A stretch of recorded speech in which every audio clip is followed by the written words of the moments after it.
Este es un mensaje del pastor John MacArthur, traducido y predicado en español para el mundo de habla hispana. Continuamos en esta noche en nuestro estudio de la palabra de Dios con respecto al matrimonio y a la familia. Si es tan amable en abrir su Biblia en Efesios capítulo 5 y vamos a regresar a nuestro texto. Efesios capítulo 5, versículos 22 al 24. Las casadas estén sujetas a sus propios maridos como al Señor, porque el marido es cabeza de la mujer, así como Cristo es cabeza de la iglesia, la cual es su cuerpo, y Él es su Salvador. Así que, como la iglesia está sujeta a Cristo, así también las casadas lo estén a sus maridos en todo. Dios aquí llama de manera muy clara a la esposa a someterse a su marido. Ese es el diseño de Dios para la bendición de ella, para la bendición de él y la bendición de sus hijos, la bendición de la iglesia. Es imperativo que las mujeres entiendan esta responsabilidad crucial, pero la mayoría de las mujeres en la actualidad no la entienden. En una expresión maravillosa de entender esto, Laura Miller ha escrito lo siguiente, y cito: «Fui creada para ser una ayuda idónea». Ese fue el propósito afirmado en Génesis 2:18 cuando Dios le dio la mujer al hombre, para quitarle la soledad al hombre y para ser una ayuda a él. Así como yo cumplo de manera perfecta mi propósito como humano al glorificar y disfrutar a Dios cuando estoy siendo una ayuda idónea, yo estoy cumpliendo de manera perfecta mi propósito como mujer. Al ser una ayuda, no soy una persona menor que mi marido. Mi feminidad ciertamente no estorba a Dios en su diseño soberano de llamarme a sí mismo, ni me coloca en una relación menor con Él. De hecho, las Escrituras demuestran que Dios no considera mi género cuando Él me salvó, porque no hay judío ni griego, no hay esclavo ni libre, no hay varón ni hembra, porque todos son uno en Cristo Jesús. Al colocarme dentro de la jerarquía económica de la familia de la iglesia, mi feminidad estuvo involucrada de manera inherente en el llamado. Pero al escogerme para recibir su llamado, ser mujer fue incidental. Fin de la cita. Bien dicho. Y un sentido tan claro de identidad, francamente rechazado por muchas mujeres en la iglesia en la actualidad, como también es malentendido por ellas. No entienden la diferencia entre estar en el reino y estar en la familia. No entienden la diferencia entre lo que son en el reino y lo que son en la familia. No se someten al propósito de Dios diseñado de manera única para ellas. Ahora, un buen lugar en donde comenzar en esta noche para volver a hablar de la función de las mujeres es comenzar en donde terminamos la última vez. Pasen su Biblia a Proverbios 31. Hice algunos comentarios acerca de Proverbios 31 el domingo pasado por la noche y varios de ustedes se me acercaron y pidieron que comentara más acerca de esto y lo voy a hacer en esta noche. ¿Ha visto últimamente alguna revista antigua? ¿Alguna vez hace eso? Digo, el tipo de revistas que ve en librerías ya de antigüedad o por alguna razón u otra tiene ahí en algún closet o en el ático. ¿Ha notado cómo las mujeres solían ser presentadas? Una mujer que estaba arrullando un bebé, una mujer que estaba cocinando la cena, una mujer leyéndole una historia a sus hijos. ¿Se oye raro eso? Y cuando usted ve a las mujeres presentadas en la actualidad en revistas, ¿qué es lo que ve? Una mujer con un portafolio que va corriendo por una calle dirigiéndose al trabajo, una mujer en mallas haciendo ejercicio, una mujer usando un traje de baño semidesnuda, no haciendo nada más que causando problemas. ¿Qué tipo de mujer es el prototipo de la mujer de los 90s? ¿Qué debe ser la supermujer moderna?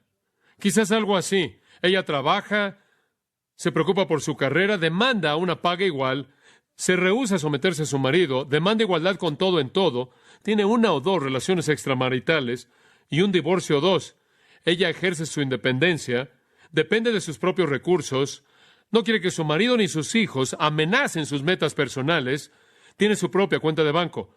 Ella contrata a alguien que le ayude a limpiar la casa, come fuera de la casa por lo menos 50% de las veces, con su familia o sin ella.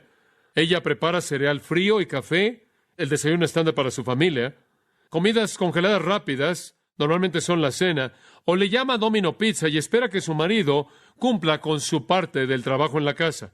Ella está sola, tiene el cuerpo de alguien que hace ejercicio, compra para mantenerse al día con las tendencias de la moda, se asegura de que pueda competir en la competencia de quién recibe la atención. Coloca a los niños en una guardería, se asegura de que cada uno de sus hijos tenga una televisión en su recámara, o un radio, o un aparato de CDs para que puedan ser entretenidos. Ella tiene opiniones fuertes, hace demandas, quiere ser escuchada y está dispuesta a satisfacer todas sus metas personales. Esta es la mujer moderna de los 90 que es aplaudida por la cultura. No puede quedarse casada o simplemente ser feliz, y sus hijos se meten en problemas y algunas veces en drogas. Ella está lejos de la mujer que Dios ha llamado la mujer virtuosa. Permítame recordarle de la mujer virtuosa, de acuerdo con Dios. Observe el versículo 10 de Proverbios 31. Mujer virtuosa, ¿quién la hallará? Mujer virtuosa, ¿quién la hallará? Porque su estima sobrepasa largamente a la de las piedras preciosas. El corazón de su marido está en ella confiado y no carecerá de ganancias. Le da ella bien y no mal todos los días de su vida. Busca lana y lino y con voluntad trabaja con sus manos. Es como nave de mercader, trae su pan de lejos.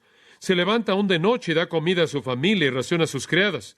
Considera la heredad y la compra y planta viña del fruto de sus manos. Ciñe de fuerza sus lomos y esfuerza sus brazos. Ve que van bien sus negocios, su lámpara no se apaga de noche. Aplica su mano al uso y sus manos a la rueca. Alarga su mano al pobre y extiende sus manos al menesteroso. No tiene temor de la nieve por su familia, porque toda su familia está vestida de ropas dobles. Ella se hace tapices, de lino fino y púrpura es su vestido. Su marido es conocido en las puertas, cuando se sienta con los ancianos de la tierra. Hace telas y vende y da cintas al mercader. Fuerza y honor son su vestidura y se ríe de lo porvenir. Abre su boca con sabiduría y la ley de clemencia está en su lengua. Considera los caminos de su casa y no come el pan de balde. Se levantan sus hijos y la llaman bienaventurada, y su marido también la alaba. Muchas mujeres hicieron el bien, mas tú sobrepasas a todas. Engañosa es la gracia y vana la hermosura. La mujer que teme a Jehová, esa será alabada. Dadle del fruto de sus manos y alábenla en las puertas sus hechos. Ahora esta sección, por cierto, es presentada por una mujer judía a su hijo para que él sepa cómo escoger una mujer, una esposa. Esta es la sección entera. De hecho, regresa al versículo 1. Palabras del rey Lemuel, la profecía con que le enseñó su madre. Ahora esto trata de lo que una madre necesita enseñarle a su hijo. Y en los versículos 1 y 2, ¿qué hijo mío y qué hijo de mi vientre? ¿Y qué hijo de mis deseos? En otras palabras, ¿qué quieres saber? No des a las mujeres tu fuerza, ni tus caminos a lo que destruye a los reyes.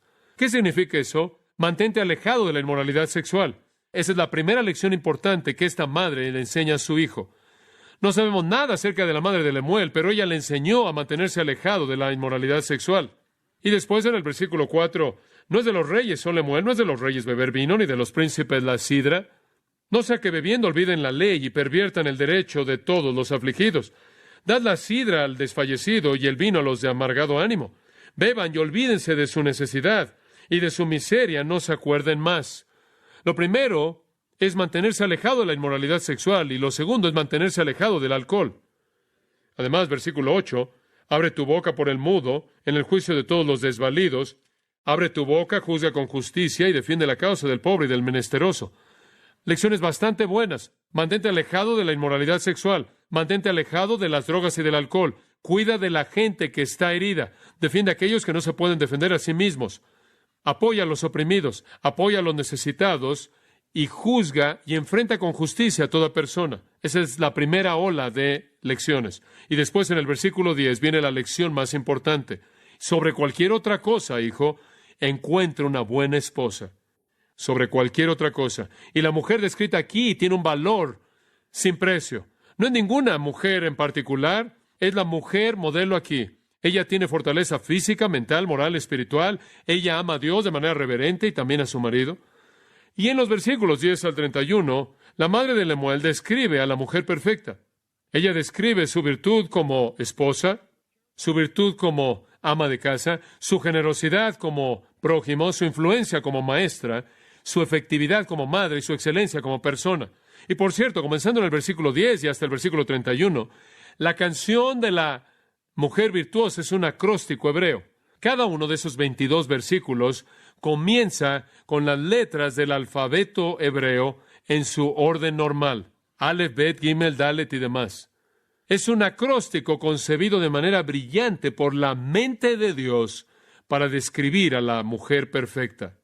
Esta es, como dije, ninguna mujer en particular, sino el retrato completo de lo que toda mujer debe buscar convertirse y la esposa que todo hombre desea tener. Esta mujer es para su marido un regalo de Dios. Encontrar esta mujer es encontrar un tesoro sin precio. De regreso en el capítulo 19, versículo 14, Proverbios dice, la mujer virtuosa o la mujer sabia es de Jehová. Usted puede recibir su casa y su riqueza como una herencia de su padre, pero su esposa es del Señor. Matthew Henry, el antiguo comentarista, dijo, este es el espejo para todas las mujeres cristianas, un retrato magnífico, y se enfoca en las cosas mismas que en el Nuevo Testamento retratan a la mujer modelo. Con eso en mente, regresemos a Efesios capítulo 5. Ahora, ya hemos discutido el asunto de la sumisión en el versículo 22. Las casadas estén sujetas a sus propios maridos. Ya discutimos eso. La esposa debe someterse. Ese fue nuestro tema la última vez. Entonces ya vimos el asunto de la sumisión. Pasemos a la manera de la sumisión. No solo la mujer debe someterse, sino que hay una manera en la que debe someterse. Hay una manera. Como al Señor. Como al Señor. Responda usted a su marido de manera sumisa, escuche esto, como si estuviera respondiendo a Jesucristo. Esto, por cierto, es una condenación devastadora en contra de aquellos que niegan la sumisión de una mujer. Esta es la voluntad de Cristo. Y cuando usted se somete a su marido, usted se está sometiendo a Cristo. Usted está respondiendo como si respondiera a Cristo. Así como una mujer debe estar sujeta al Señor mismo, así ella debe estar sujeta a su propio marido, como si él fuera Cristo. Y supongo que hay muchas mujeres que piensan que están en sumisión perfecta a Cristo, pero carecen de sumisión a su marido, lo cual indica que no están en sumisión a Cristo. El asunto de la sumisión, muy simple, sea sumisa a su propio marido. Y definimos eso la última vez. La manera de la sumisión, como al Señor. Con el mismo nivel de devoción que usted le da al Señor, sométase a su marido. En tercer lugar, Pablo señala el motivo para esta sumisión en el versículo 23, porque el marido es cabeza de la mujer. Ese es el diseño de Dios, ese es el plan divino. Así como un cuerpo se somete al cerebro, el cual está en la cabeza por diseño, así la esposa se somete al marido, quien es la cabeza. Cuando usted ve un cuerpo que no responde a la cabeza, usted ve una deformidad. Usted ve algo que no es normal. Usted ve una persona disfuncional. Y lo mismo es el caso en un matrimonio. En donde una esposa no se somete, hay distorsión, hay deformidad y hay disfunción. Dios ha diseñado que el cuerpo responda a la cabeza. Y el marido es la cabeza de la esposa. Después, en cuarto lugar, está el modelo de la sumisión. El asunto de la sumisión, la manera de la sumisión.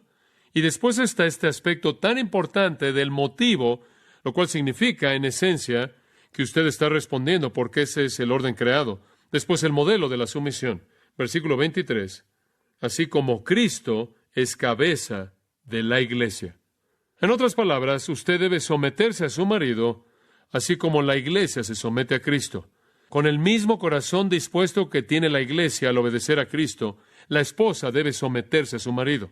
Ahora, este es un concepto sublime, damas y caballeros también. Digo, estamos hablando de un modelo significativo aquí. De la misma manera completa, sin quejarse, gozosa, en la que la iglesia se somete a Cristo, así también usted debe someterse a su marido. Y después añade en el versículo 23, y Él es su Salvador. Nosotros nos sometemos con anhelo, de manera gozosa, al que nos salva, esto es el Señor Jesucristo. La iglesia se somete con gozo a Cristo. Entendemos nuestra debilidad, entendemos la fortaleza de Él. Sometemos nuestra debilidad a la fortaleza de Él en la iglesia y debemos hacer lo mismo en el matrimonio. Una mujer debe reconocer que su marido es su protector, su liberador, su salvador. Eso es lo que salvador significa. Ella debe entregarse humildemente a esa protección, a ese cuidado. Y después, en quinto lugar, hay otro componente, y vamos a expandir esto, simplemente lo estamos viendo a manera de introducción. El quinto punto es la magnitud de la sumisión, la magnitud de ello. Versículo 24, así que como la iglesia está sujeta a Cristo, así también las casadas lo estén a sus maridos en todo, en todo. El asunto de la sumisión se indica de manera muy clara aquí. No se puede discutir contra esto. La esposa debe someterse a su marido. La manera como al Señor. El motivo, porque es el diseño de Dios el hacer que el marido sea la cabeza de la esposa. El modelo es la manera en la que la iglesia se somete a Cristo. Y la magnitud es en todo, en todo.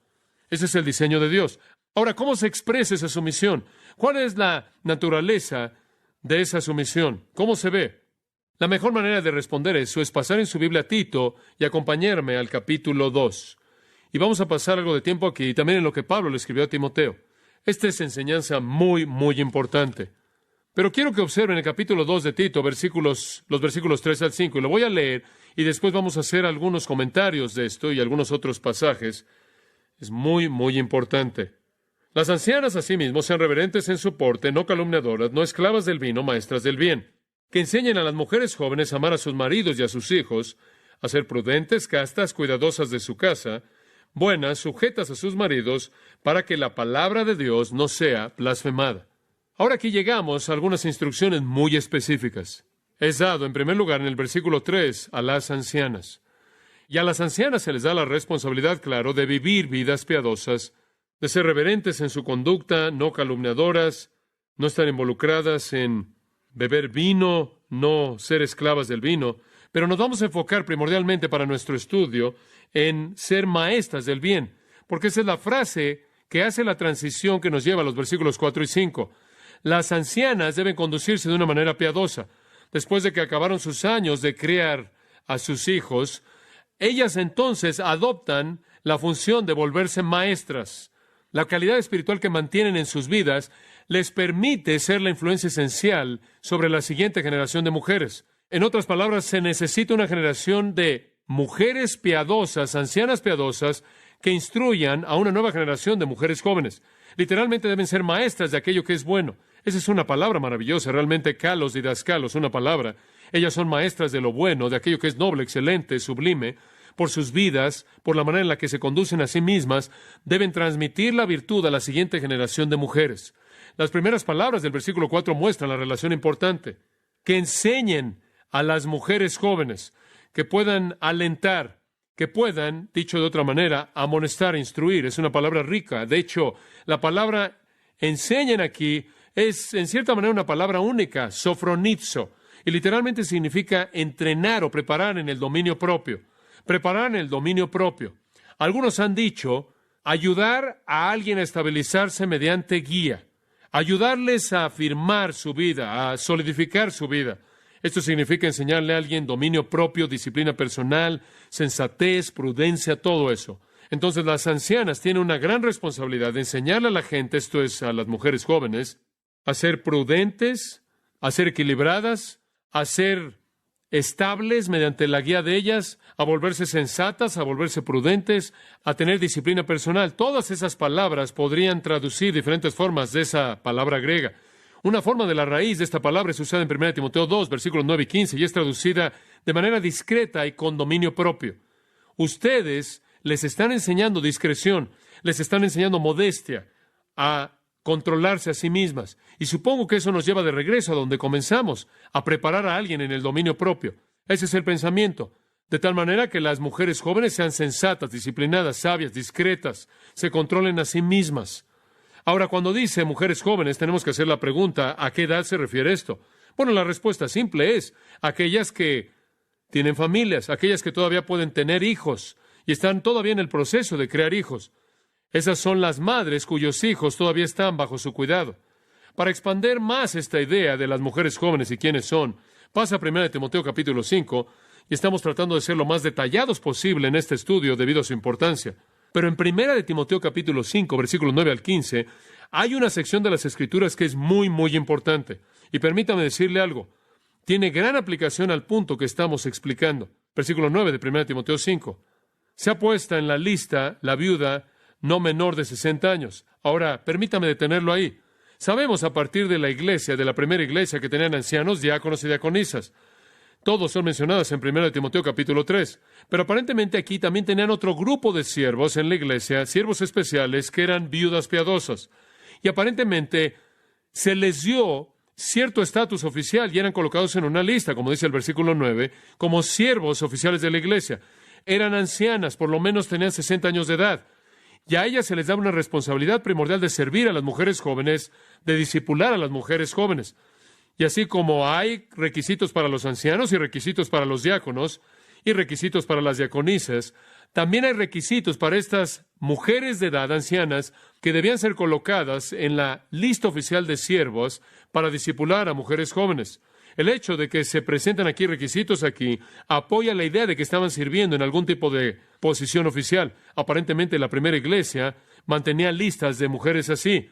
Sus áreas de servicio probablemente incluían visitar a las mujeres jóvenes de la iglesia, proveer enseñanza y consejería, como también quizás visitar a los enfermos y a los afligidos y proveer hospitalidad a los viajeros, así como a predicadores itinerantes y evangelistas. Probablemente tenían un ministerio para los niños también, como abuelas en general. Por cierto, en esos días los niños eran dejados con frecuencia en el lugar en donde hacían negocios de comercio, porque sus padres no los querían. Los niños abandonados con frecuencia eran preparados para volverse gladiadores, y las niñas abandonadas eran llevadas a lugares donde eran criadas como prostitutas. Y es muy probable que las viudas encontraban a esos niños abandonados y los colocaban en buenos hogares para que pudieran recibir cuidado apropiado. Por cierto, si la iglesia en la actualidad reconociera esto y tuviera un grupo de viudas piadosas con la misma preocupación, sus mujeres jóvenes se beneficiarían mucho. Dios quiere que ese tipo de viudas estén activas en la iglesia y no se retiren de la misma. El enriquecimiento espiritual tenía que ser transmitido de una generación a la siguiente, y este es el grupo perfecto de personas que podían hacer eso.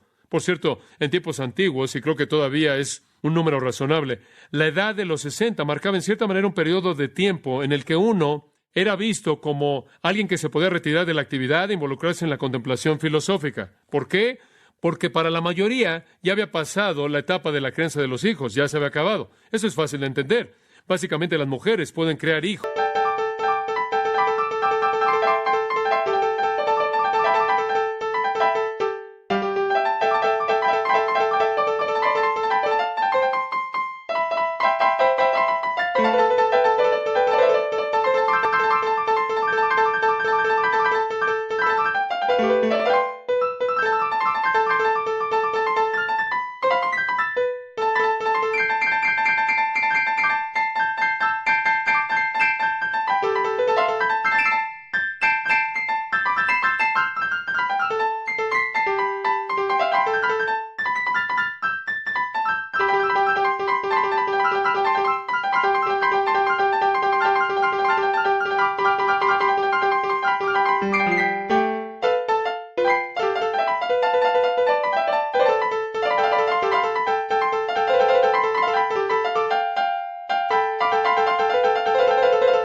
Hasta sus 40 y después atraviesan por un periodo de menopausia después del cual no pueden tener hijos. Si las mujeres todavía pueden tener hijos a principios de sus años 40, ya para cuando tienen 60 años ya crearon esos hijos o alrededor de sus años 60. Si usted está teniendo hijos en sus 40, los va a tener hasta que tiene unos 60 años. Pero después de ese periodo de tiempo, las mujeres ya no pueden dar a luz a hijos y entonces el proceso de crear hijos se acabó después de que pasaron de los 60. Y ahí es cuando ya están listas, habiendo cumplido con su trabajo como madre, habiendo criado a sus hijos, ahora están listas para transmitir a la siguiente generación la instrucción apropiada. También es poco probable que las mujeres en esa edad tengan deseo de casarse, de volverse a casar, y entonces se podían entregar a sí mismas de manera total a la responsabilidad de crear una generación de mujeres jóvenes piadosas. Ahora, las únicas mujeres que pueden entrar en esa lista están aquí definidas. Tenía que ser, versículo 9, esposa de un solo marido. Literalmente significa una mujer de un hombre. Esto es, habían sido fieles a sus maridos, eran puras y castas. Los requisitos son muy claros. No necesariamente se refiere a una mujer que solo tuvo un marido, porque en este mismo pasaje, las mujeres que habían enviudado cuando eran jóvenes se les instruye que se vuelvan a casar. Y no era raro que los hombres murieran frecuentemente en ese periodo de la historia, y una mujer podía tener varias situaciones en donde su marido había muerto y ella tenía la libertad de volverse a casar. Entonces no está hablando tan solo de tener un solo cónyuge en toda su vida, sino haber sido fiel a aquel que había sido su cónyuge, una mujer de un hombre. 1 Timoteo 5:14 dice, es mejor si las mujeres jóvenes y las viudas jóvenes se casan. Y 1 Corintios 7:39 dice, una viuda puede casarse con quien quiera, simplemente con que sea en el Señor. Entonces no está hablando de que alguien que solo tuvo un marido en su vida, sino alguien que demostró fidelidad completa a su marido y su relación de matrimonio no tuvo mancha alguna. Ella es conocida como una esposa virtuosa y casta. Después, en el versículo 10, ella debe tener testimonio de buenas obras. Y las define. Se ha creado hijos, se ha practicado la hospitalidad, se ha lavado los pies de los santos, se ha socorrido a los afligidos, se ha practicado toda buena obra. Esta debe ser una mujer de gran virtud que es colocada en la lista oficial, quien es hecha maestra en la iglesia. Y hay 5 áreas específicas que son muy parecidas a lo que leemos en Proverbios 31. En primer lugar, se ha creado hijos. Ella debió haber sido una madre piadosa. ¿Cómo puede instruir una generación de madres si ella no ha sido una? Ser una madre es uno de los privilegios más grandes, claro, que una mujer puede tener, debido a que su influencia afecta mucho la virtud de sus hijos. Eso no significa que una mujer sin hijos es de menor valor para Dios. El plan de Dios y el diseño de Dios para ella es igualmente importante. Y de hecho, en 1 Corintios 7, una persona soltera es exaltada porque él o ella puede estar entregada de manera total al Señor. Pero crear hijos es la norma para la mayoría de las mujeres. Y la madre que vive en fe y amor y santidad con sobriedad, como dice 1 Timoteo 2:15, es un modelo que otras mujeres deben seguir. Y ella cría una generación de niños con las mismas virtudes. En segundo lugar, debe ser hospitalaria. Ella debió haber hospedado extraños. Debió haber provisto hospitalidad para los misioneros y viajeros, evangelistas itinerantes, predicadores y otros cristianos que estaban pasando o viajando de lugar en lugar. Ella debe tener una vida abierta, un hogar abierto y un corazón abierto. Y ella también debe ser conocida, versículo 10 dice, por haber lavado los pies de los santos. Ella es humilde, ella debe ser humilde y es una mujer virtuosa.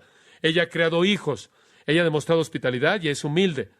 Todos los caminos o eran polvosos o lodosos, dependiendo si estaba seco o mojado, y se le tenía que lavar los pies a la gente, y ella se inclinaba y hacía el servicio más bajo de todos, lavarle los pies a la gente. Ella debió haber sido una mujer abnegada, demostrado por el hecho que ella asistió a aquellas que estaban en necesidad. Eso quiere decir que ella ha aliviado a los afligidos, como dice una traducción. Y esto habla de ser alguien que está entregada a pasar el tiempo que tiene invirtiendo en otros, sirviendo a otros y no a sí misma, y entregada a toda buena obra.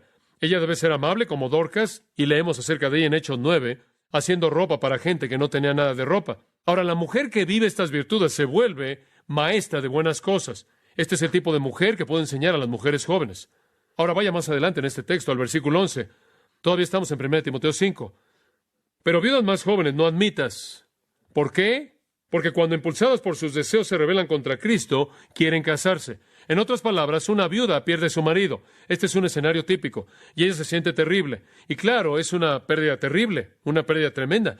Y en el momento de la pérdida y la tristeza de todo esto, y al sentirse como si nunca va a haber otro hombre como el que ella tuvo como marido, ella dice, voy a entregar el resto de mi vida a Cristo.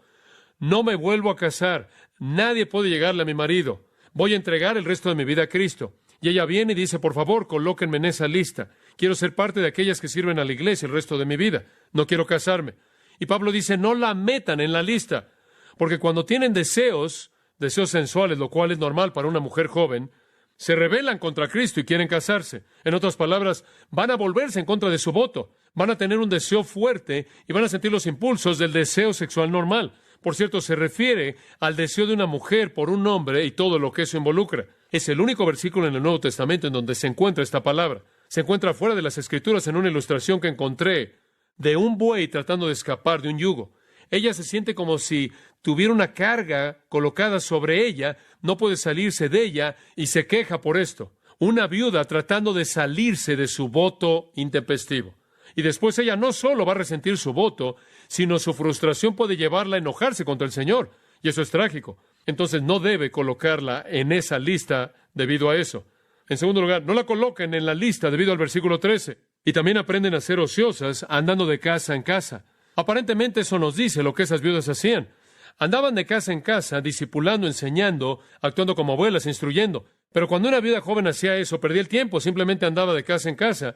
Y quizás inicialmente se vio motivada por el deseo de instruir y aconsejar, pero la mujer joven que iba por todos lados sin la madurez y la sabiduría de las mujeres de mayor edad, simplemente estaba recolectando muchas noticias ardientes y era tierra fértil para el chisme. Mucha información personal acerca de las vidas de las personas y hogares que no necesitaban ser diseminados, pero sin la sabiduría de saber eso y se convierte en un problema. Y originalmente un compromiso fuerte con el Señor se convierte, en el mejor de los casos, una ocasión social, si no es que una oportunidad para chismes. Van de casa en casa y no hacen nada, dice en el versículo 13, sino que también son chismosas, hablando de cosas que no son apropiadas para mencionarse. Entonces no las colocan en la lista. Esto es lo que quiero que hagan. Versículo 14. Quiero pues que las viudas que se casen, críen hijos, mantengan su casa. Eso es todo. Eso es lo que dice. Solo quiero que cumplan con su responsabilidad dada por Dios. Cásense, críen hijos, cuiden de su casa. ¿Puede imaginarse ponerse de pie en cualquier universidad y anunciar eso como el patrón para las mujeres? Cásense, críen hijos, cuiden de la casa. Los matarían a uno, pero es verdad. Me gustaría que tuviera esa plataforma, pero nadie me la daría. Las mujeres jóvenes necesitan volverse a casar para que no luchen con deseos fuertes. Necesitan volverse a casar para que no simplemente tengan tiempo libre que desperdician. Necesitan crear hijos. Ese es el propósito de Dios para la mayoría de las mujeres. Perder un marido no cambia eso. Y después dice, cuiden la casa, o literalmente gobiernen la casa, administren el hogar. Esa es siempre la esfera de la mujer si se casa. El marido provee los recursos, los trae a la casa, y la esposa los administra y los aplica para el bienestar de su querida familia. Ella también debe mantener su piedad para que el enemigo nunca tenga ocasión para desacreditar, porque algunas ya se han vuelto en pos de Satanás. Ella debe mantener un testimonio piadoso. Y las viudas jóvenes que se vuelven a casar y crían hijos piadosos y administran de manera apropiada su casa, no dan causa alguna para la crítica en contra de la iglesia. Pero las mujeres que violan eso dan ocasión. Algunas de estas mujeres andan por todos lados sin la protección de un marido, sin el liderazgo de un marido, escuchan a falsos maestros, actuaron según su lujuria, dispersan mentiras, se conducen de manera inapropiada, no hacen nada y dejan a Cristo. Entonces las mujeres son consideradas jóvenes cuando están todavía debajo de los 60 años de edad. ¿No es eso una buena noticia? Están jóvenes cuando todavía están creando hijos. A las ancianas se les ha dado la responsabilidad de instruir a esas mujeres jóvenes y enseñarles lo que es absolutamente esencial.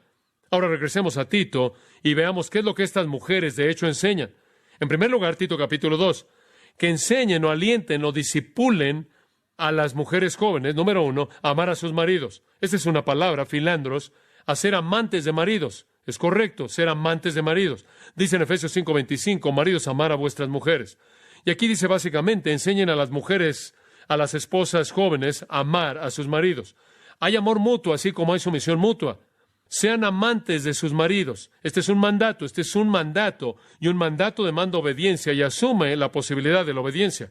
En otras palabras, si Dios manda esto, entonces Él asume que usted puede hacer esto. Algunas veces usted puede oír a una mujer que dice, yo no amo a mi marido. Y tengo una respuesta estándar para alguien que dice eso. Bueno, confiese su pecado inmediatamente, ayune y ore, y pídele a Dios que le muestre el camino de la justicia para que pueda amar a su marido. Es un pecado no amar a su marido. Dice usted, bueno, yo solía amarlo, usted sabe, cuando sentía mariposas en el estómago y sentía todas las emociones, pero ahora en cierta manera es una rutina, con un sentimiento ocasional aquí y allá. Bueno, eso no es lo que constituye un matrimonio. Lo que constituye un matrimonio es un compromiso, amar. No amar es pecado. No amar es un pecado. Este amor es maduro, sacrificial, purificador, de cuidado. No es el amor de la emoción acalorada. Obviamente, después de que ha estado casado por un tiempo, ya no anda como un maníaco, como cuando usted al principio estaba casado y no podía hablar, pensar o controlar su vida. Es el amor de la profundidad y el compromiso que ve más allá de la apariencia de la persona, la profundidad de su virtud. Es un amor sacrificial, es un amor purificador, es un amor que es demandado de usted. Debemos enseñar a las mujeres jóvenes a amar a sus maridos. Esa es la responsabilidad de las mujeres mayores de las...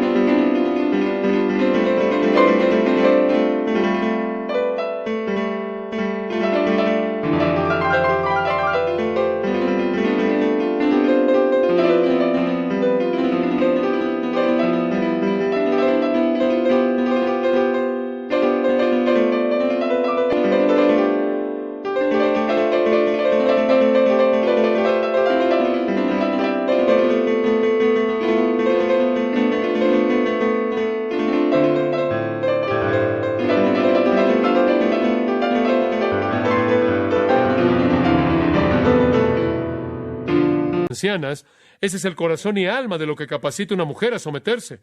Es mucho más fácil si usted ama a su marido. En segundo lugar, las ancianas deben alentar a las mujeres jóvenes a amar a sus maridos, a ser amantes de hijos, filotecnos, filandros, amantes de maridos, filotecnos, amantes de hijos, ser amantes de hijos. Reconozca que su vida es su marido, su vida es sus hijos. De hecho, recuerde que 1 Timoteo 2:15 dice que una mujer es salvada mediante la crianza de hijos. Es una verdad tremenda, salvada a través de la crianza de hijos. Hombre, algunas personas realmente han confundido eso. Allá en Europa Oriental me sorprendió descubrir, mientras estaba ministrando en Rumania en una conferencia, en una sesión de preguntas y respuestas, y se me hizo una pregunta acerca de ese versículo, ¿qué significa? Y di la respuesta interpretando las Escrituras, y más tarde me enteré de que no era la respuesta que todo el mundo creía, sino que más bien lo que creían es que usted podía perder su salvación. Y una manera en la que una mujer podía perder su salvación es si ella hacía algo para evitar el tener bebés. En otras palabras, ella podía mantener su salvación al crear hijos, y entonces, como mujer, tenía que seguir teniendo bebés lo más rápido que pudiera para poder sustentar su salvación, conservarla. Esa es una posición teológica más bien rara, y le voy a decir una cosa: tenerme ahí en Rumania y decirles la verdad, mostrarles a partir de la palabra de Dios lo que de hecho significaba, fue algo muy difícil de enfrentar, porque usted puede imaginarse una mujer diciendo, ¿qué? ¿Me estás diciendo que no tuve que tener estos 15 niños para mantener mi salvación? Espera que hable con mi pastor, quien me dijo eso. Esta es una noticia enorme. Digo, no creo que ninguna de ellas hubiera visto estos hijos maravillosos que Dios les había dado y hubieran deseado que no estuvieran ahí, pero claro que esto les hubiera causado detenerse y preguntarse si hubiera habido una manera más fácil de vivir. Una mujer es salvada del estigma de haber guiado a la raza humana al pecado como Eva. Una mujer es salvada del estigma de ser el vaso más frágil al crear hijos y crearlos en sobriedad y virtud y piedad y justicia. Una mujer guió a la raza humana al pecado, sin embargo, son las mujeres las que influencian a los hijos. La piedad de una madre y la virtud de una madre tienen el impacto más profundo en la vida de sus hijos. La crianza de los hijos a través de la justicia le da a una madre dignidad, su gran contribución. La gran contribución de una mujer viene en la maternidad. Obviamente, como señalé, Dios no quiere que todas las mujeres críen hijos, pero todas encuentran su satisfacción aquí. En tercer lugar, en Tito, deben amar a sus maridos, amar a sus hijos, ser prudentes, pensar correctamente. Es algo triste cuando pensamos en el mundo en el que vivimos en la actualidad y cómo las mujeres no piensan correctamente, no pueden pensar correctamente, las prioridades están de cabeza. Han perdido su capacidad de pensar con claridad, han perdido el sentido común, algo muy elemental. Enséñales a ser sensatas, enséñales sentido común, enséñales sabiduría práctica, discreción, juicio sano. Hombre, esto es tan importante. ¿Sabe una cosa? Simplemente tener a una mujer que ha atravesado ya por la vida y que regrese y le enseñe sentido común para enfrentar la vida es muy útil. Número 4, enséñales a ser puras. Hagnos significa casta, virtuosa, sexualmente fiel a su marido en todo sentido. Primera de Pedro, recuerda, dice que las mujeres deben estar preocupadas con quiénes son, no cómo se ven, no cómo aparecen, no cómo es su apariencia. Primera de Timoteo 2, 9 y 10, dice que deben estar arregladas cuando llegan a congregarse de manera modesta y discreta, con temor piadoso y sobriedad. Y la modestia conlleva un sentido de vergüenza, un sentido saludable de vergüenza, de sonrojarse de manera saludable. Las mujeres en nuestra cultura podrían recibir una dosis grande de vergüenza saludable. Tantas mujeres en la actualidad no piensan en incitar lujuria o distraer a alguien del pensamiento puro, aquello que es impuro. Las mujeres deben ser puras, deben asegurarse de que se arreglan de tal manera que llaman la atención a su virtud y a su piedad y no a sí mismas. Deben ser modestas y discretas, demostrando su temor piadoso. Dice que deben ser, y esto es muy, muy importante, puras. Y eso es la idea de que no tengan mancha. La palabra discreta en el Nuevo Testamento, la cual es usada en varios lugares, hablando de las mujeres, tales como 1 Timoteo 2, 9 y 10 y otros lugares, viene de ese mismo término.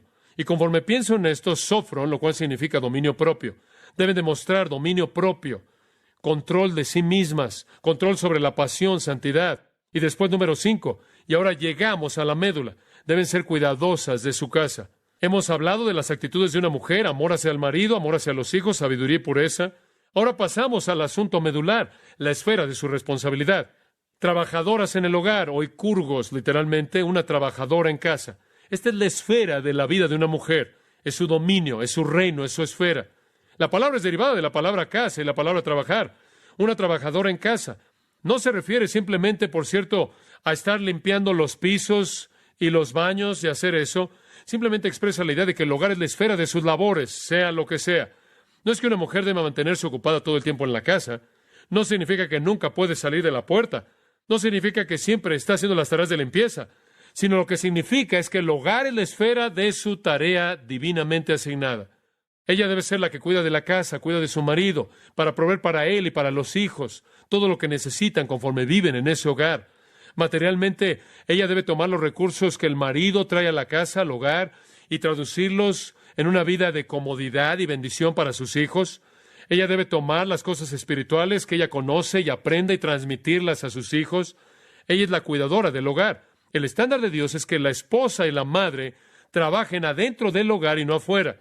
El hecho de que una madre consiga un trabajo fuera del hogar para enviar a sus hijos, inclusive a una escuela cristiana, es malentender la función de su marido como proveedor, como también el deber mismo de ella para con su familia. La buena preparación que sus hijos reciben en la escuela cristiana puede ser contradecida por su falta de compromiso total con los estándares bíblicos para la maternidad. Además de tener menos tiempo para trabajar en la casa y enseñar y cuidar a sus hijos, una esposa que trabaja fuera del hogar con frecuencia tiene un jefe a quien es responsable para agradarlo de una manera en la que ella se viste y muchos otros asuntos, complicando el liderazgo de su marido y haciendo concesiones en el testimonio de ella. Ella se ve forzada a someterse a hombres que no son su propio marido, y es probable que se vuelva más independiente, incluyendo el área financiera, y de esta manera fragmentando la unidad de la familia. Ella está en peligro de enamorarse del mundo de los negocios o el mundo en el que esté y encontrar menos y menos satisfacción en sus responsabilidades en el hogar. Muchos estudios han mostrado que la mayoría de los niños que crecen en hogares en donde la madre trabaja están menos seguros que aquellos en donde la madre siempre está en casa. Y creo que eso debería ser obvio. Su presencia ahí, inclusive cuando el hijo está en la escuela, es un ancla emocional. Las madres que trabajan contribuyen con tanta frecuencia a la delincuencia y a muchos otros problemas que llevan al declive de la familia. No es que las madres que se quedan en casa automáticamente o de manera categórica son más espirituales. Muchas madres que nunca han trabajado afuera del hogar hacen muy poco en el hogar para fortalecer a sus familias. Están involucradas en chismes, viendo telenovelas impías, inmorales y muchas otras cosas que pueden ser tan destructivas como una madre que trabaja. Pero la única oportunidad de una madre de cumplir el plan de Dios para su función como esposa y madre está en el hogar. Ahora, cuando los hijos han crecido, hay una oportunidad para algún tipo de esfuerzo de actividad fuera del hogar. Ciertamente esa opción es viable. Si no la compromete como mujer, si no compromete el liderazgo de su marido, si no la coloca en una situación de tentación, si no la coloca en un ambiente en donde ella va a estar sujeta a las acciones y palabras de hombres impíos. Puede ser que cuando los hijos ya crecieron, ella puede trabajar de medio tiempo. Ella inclusive puede trabajar de tiempo completo en un ambiente que es saludable para ella y que incrementa la piedad de ella y la fortalece como esposa. Pero el hogar todavía es su esfera. Inclusive las viudas o mujeres cuyos maridos las han dejado, no se espera que ellas dejen su dominio, su esfera e hijos y trabajen fuera del hogar. Pablo declaró esto en 1 Timoteo 5:8. Porque si alguno no provee para los suyos, y especialmente para los de su propia casa, ha negado la fe y es peor que un incrédulo. Y esto significa proveer no solo para su familia inmediata, sino para su familia extendida. Si hay, por ejemplo, una viuda o mujer sin un marido por divorcio en su familia, usted debe cuidar de ella antes de que la force a cuidar por sí misma. Si una mujer no tiene marido y no tiene recursos financieros propios, el resto de la familia de ella, inclusive los hijos de ella o sus nietos, deben cuidar de ella. Ellos tienen esa responsabilidad para que ella pueda mantener su responsabilidad en la familia. Eso se indica en la primera parte del capítulo 5 de 1 Timoteo. Pero si ella no tiene a nadie, no tiene parientes hombres, el pasaje de 1 Timoteo 5 dice, si ella no tiene parientes hombres que la apoyen, puede haber un pariente mujer que pueda cuidar de ella, de acuerdo con el versículo 16. Si no tiene parientes mujeres, no hay nadie que cuide de ella, entonces la iglesia tiene la obligación de cuidar de ella. 1 Timoteo 5:16. La premisa básica entonces es que aún una mujer sin un marido, aún una mujer que quizás no tenga hijos, todavía tiene el derecho de ser cuidada. Y no debo decir que no tenga hijos, sino cuyos hijos son mayores. Todavía tiene el derecho de ser parte del hogar. Jesús, conforme él colgaba de la cruz, durante los últimos momentos de su vida, él estaba preocupado por su madre. Y lo que él hizo en Juan 19, versículos 26 y 27, fue que le encomendó a María a Juan para que Juan cuidara de ella. ¿Por qué? Bueno, lo más probable es que ella era una viuda. José sin duda había muerto antes de esto. Jesús ya no estaba ahí para cuidar de ella. Sus propios medios hermanos no creían en él. Él entrega a su mujer a Juan. Cuando una mujer obviamente todavía tiene hijos en el hogar, su obligación primordial es para con ellos. Si ella no tiene hijos o ya crecieron, ella tiene la responsabilidad de ayudar a las mujeres jóvenes y compartir la sabiduría que ella ha obtenido de su propio caminar con el Señor. Ella debe invertir el tiempo que tiene cuando ella ya tiene mayor edad y sus hijos ya crecieron, no trabajando en el mundo. En ocasiones eso tiene que suceder, pero en lugar de eso, invertirlo en mujeres jóvenes. Ahora reconozco que habiéndoles dicho lo que les he dicho en esta noche, les estoy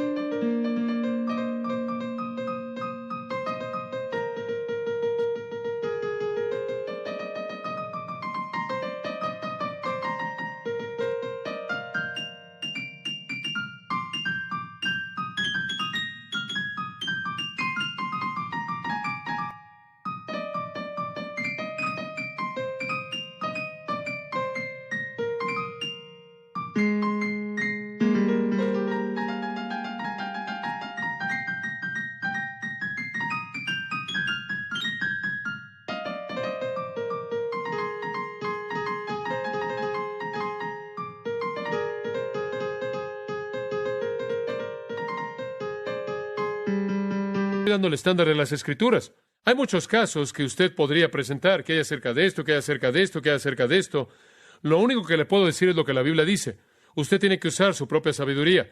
Puede haber una situación en donde una viuda tiene que buscarse un trabajo porque el cuidado de sus hijos no es provisto por nadie. Y francamente, la mayoría de las iglesias no apoyan a este tipo de personas. Le doy gracias al Señor porque nuestra iglesia lo hace en muchos casos. Puede haber una situación en donde sus hijos están en la escuela y sin ningún compromiso con sus hijos o su marido, y puede hacer algún tipo de trabajo de medio tiempo. Muchas mujeres han sido muy fructíferas al trabajar afuera de su hogar, al hacer eso, muy parecido a la mujer de Proverbios 31. Pero el estándar es muy claro en las Escrituras. La esfera de la influencia de una mujer debe encontrarse en el hogar. Las cosas obvias, claro, es que cuando las madres salen a trabajar, cuando todavía tienen hijos pequeños, inclusive infantes, bebés, niños que todavía ni siquiera han ido a la escuela, viviendo en su hogar, y los abandonan y los entregan al cuidado de alguien más. Inclusive las iglesias a veces promueven eso al iniciar o al abrir guarderías para hijos, para niños que todavía no pueden ir a la escuela. Muchas veces las mujeres trabajan porque quieren mantener cierto estándar económico. El sacrificio de los niños y la familia por ese estándar económico es una mala decisión. Dice usted, ¿qué hay acerca de la mujer que es muy capaz y competente, muy activa, que tiene una actitud emprendedora, que es una mujer muy dotada, muy talentosa? Ella puede cuidar de las responsabilidades de su casa, porque vivimos en una época en donde hay tantos electrodomésticos y usted no está allá afuera en una roca tendiendo su ropa. Tenemos todo eso y ella tiene tiempo en sus manos. ¿No puede ella quizás abrir algún tipo de negocio, empresa? Claro, eso es lo que la mujer de Proverbios 31 hizo. El punto focal es este. Ella provee para las expresiones de amor de su marido y cuidado. Ella provee lo mismo para sus hijos. Ella guía y enseña a sus hijos para que ellos se puedan volver hijos piadosos. Ella está en el hogar, segura, protegida y guardada de la influencia de hombres malos y relaciones potencialmente impías. Ella hospeda extraños. Ella lava humildemente los pies de los santos. Ella muestra hospitalidad. Ella se entrega a toda buena obra. Y esa es su esfera. Obviamente, aquí entra de manera maravillosa un marido piadoso, ¿verdad? Se vuelve muy difícil cuando usted no tiene un marido fiel. Es en ese punto en donde la familia extendida entra para ayudar. Si no hay familia extendida que ayude, en ese punto la iglesia entra para ayudar, para que habiendo perdido a un padre, los hijos no terminen perdiendo también una madre. Esta es la responsabilidad de la iglesia. Vivian Gornick, una autora feminista, escribe, y cito, «Ser una ama de casa es una profesión ilegítima.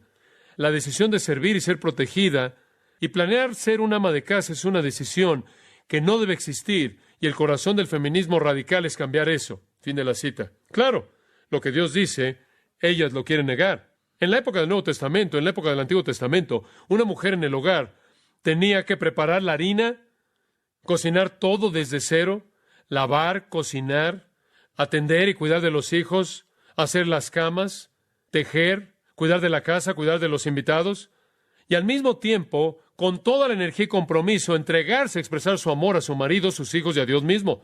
Una tarea tremenda. Dice usted, ¿por qué Dios quiere que las mujeres estén tan ocupadas?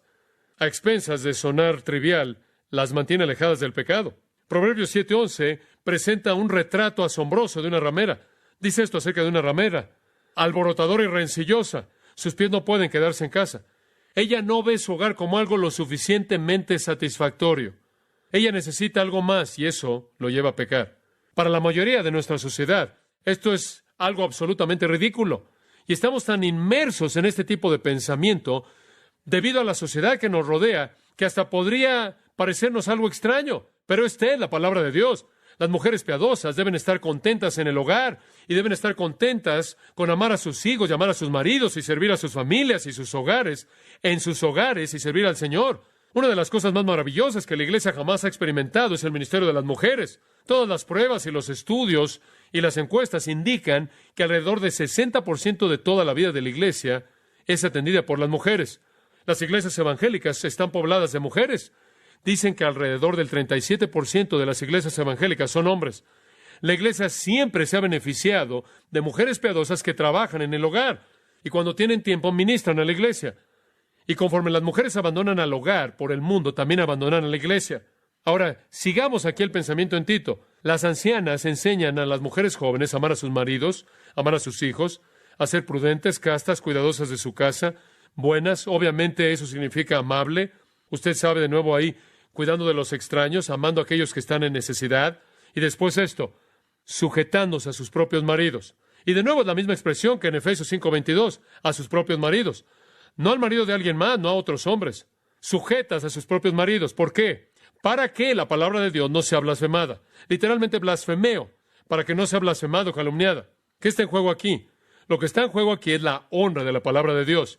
Si decimos que creemos en la palabra de Dios y decimos que queremos predicarle el evangelio de la palabra de Dios y que la Biblia tiene las respuestas y que Cristo es la respuesta y que somos fieles a la revelación de Cristo en la palabra de Dios, pero en nuestras vidas diarias desobedecemos la palabra de Dios, ¿por qué alguien va a creer eso, por muy importante que sea lo que decimos?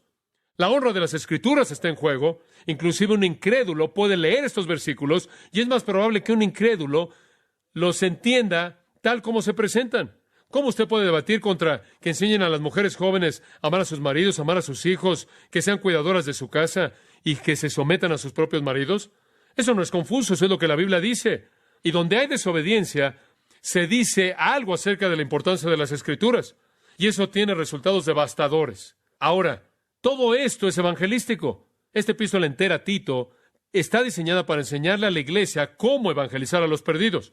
De eso trata. De hecho, en el versículo 3 del capítulo 1, Dios nuestro Salvador. Versículo 4, Cristo Jesús nuestro Salvador. Capítulo 2, versículo 10, Dios nuestro Salvador. Versículo 13, nuestro gran Dios y Salvador Jesucristo.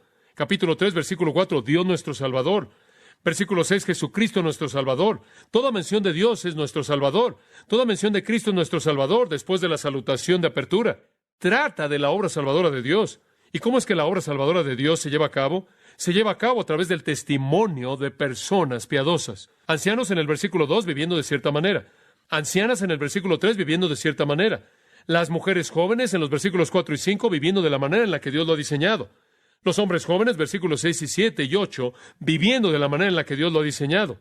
Versículo 9, siervos viviendo en la manera en la que Dios lo ha diseñado.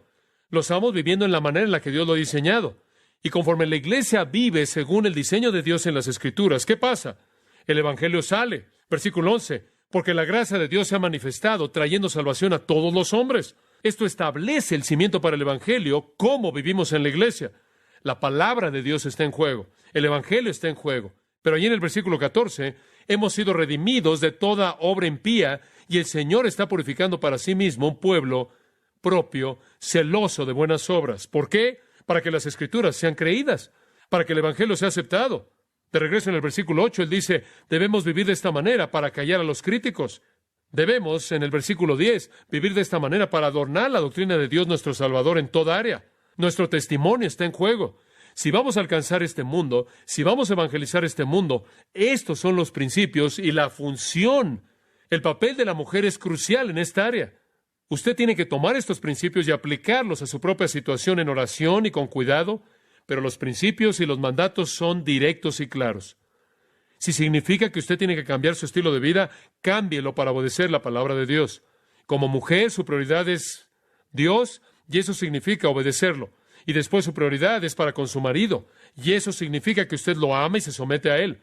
Su prioridad entonces es para sus hijos, les enseña, los instruye, los cría en piedad y les expresa su amor a ellos. Después su esfera es su hogar, el cual es su refugio, un lugar de hospitalidad. Y después su ministerio en la vida de la iglesia. Cualquier cosa fuera de esas prioridades trae deshonra a la palabra de Dios. Es así de simple. Y si vamos a tener un impacto en el mundo, así es como necesitamos vivir. Y que Dios nos ayude a hacer eso para su gloria. Oremos. Padre, hemos cubierto tanto esta noche.